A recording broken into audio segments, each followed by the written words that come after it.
Well, welcome back to this little discussion with one of my close personal associates, Tom Zinger.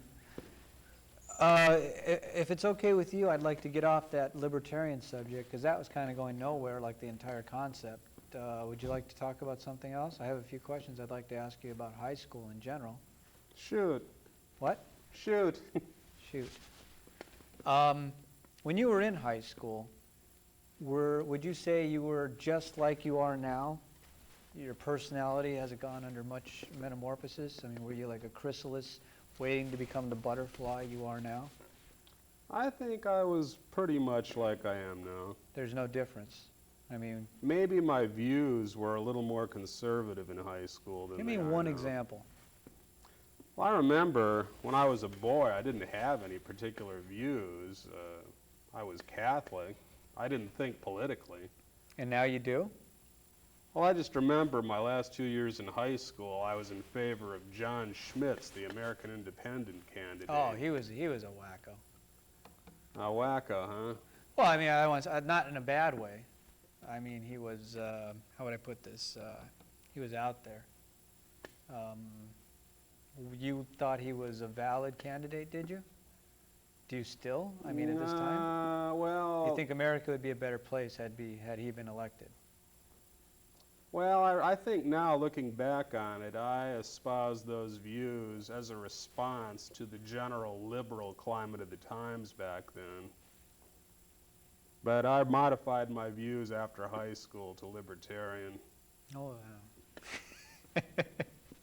And they're working on that. Because I believe it's a happy medium between liberals and conservatives. That's the only reason you believe in it, is because it's the lesser, because it's an intellectual exercise. So it has nothing to do with reality. It's sort of like doing a theoretical math problem for you. No, it's something that can be practiced to a certain extent. So you're saying the philosophy of libertarianism can be practiced in one's day-to-day life, sort of like Tai Chi or yeah, when you fill out that job application, just make sure you're doing it for a private employer. as opposed to a public employer? Right. PG&E or something like that? The whole idea is to work for an entrepreneur. Well, I work for the college.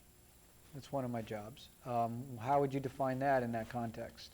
Am I placating, or am I giving in to the man? Am I selling out? To a certain extent you are. Really? So if I But wanted, I'm guilty of it too. I went through the same process. so if I wanted to be, if I was like you, how would I teach people, say some art that I've learned over the years, and still do justice to being a libertarian? Like say this forum here, teaching about television, broadcasting, interview technique, that type of thing. I want to teach people that as a profession. They can go work in the private sector. How do I teach it, these students that want to do it for a reasonable amount of money and still maintain some dignity in your little world of libertarianism? Well, the fact that the public colleges exist obscures the many types of private education that would occur in its place if it was abolished. Okay, well, I'm not talking about parts of the Caribbean here. I'm talking about the real world. What about in the real world? I have access to this college. All the students have access to this college. How would I get to those students and still maintain a libertarian point of view? Well, unfortunately, just like the public roads, the machinery's already in place. So I'm making the best of the situation. I'm doing a positive thing. Not necessarily. You have choices, but you choose to do the tax route rather than the business route. So you're saying I should get into the private sector and teach for thousands and thousands of dollars each class? Well, you could vote libertarian and then see how things fall into place. Oh, they're falling right where they're always going to fall. Democrats, Republicans, right there, boom. Take the tax money away and all sorts of Won't happen, alternatives though, Tom. would take place. Well, anyway, back to your original views. So that was one of the views. Has your taste in, has your overall taste, lifestyle changed, your appreciation of things? Say when you were 21 years old versus now. Do you find you enjoy life's little pleasures more, or different things give you more sense of joy, or is it pretty much the same things make you happy? Records. I'm interested in a lot of different types of things, and I think I'm more interested in more things than I was as a young man. Middle age brings a certain sort of a resignation to certain realities. It brings an appreciation for things you might not have noticed in your youth. Mm-hmm. So you're into reality now, or more realistic things. I wouldn't label it as that. I would say I just like different things than I did as a young man. So I like some of the same things, but I'm interested in all kinds of things. I notice you're very into throwback. You're very into nostalgia for whatever reason. Any excuse for nostalgia, you're gonna pontificate about it.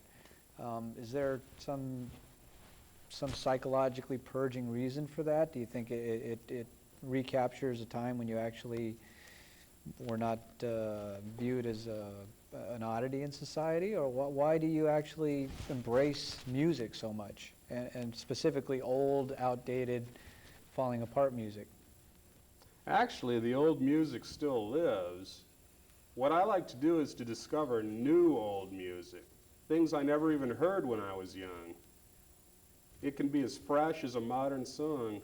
Sounds like a commercial.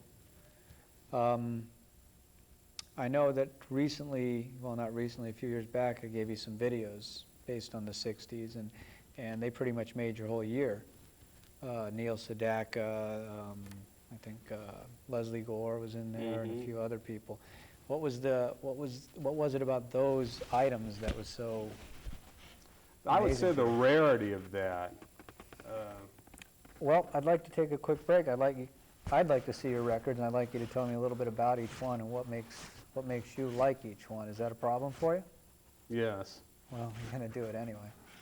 All right, I'll be right back. Go out and see what you can find.